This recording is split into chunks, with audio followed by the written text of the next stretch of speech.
Hello guys, today we'll talk about how to fix or how to solve FIFA mobile button problem. To know how to fix or how to solve FIFA mobile button problem, you should just go to settings.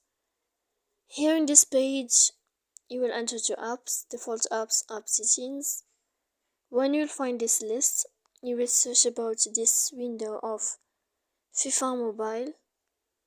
Here in this list of app info, you will enter to first stop and we click OK.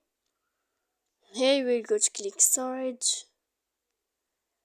After that we click clear cache, and in the end you can turn off your phone. You will wait a moment and you can turn on your phone again to fix any problem.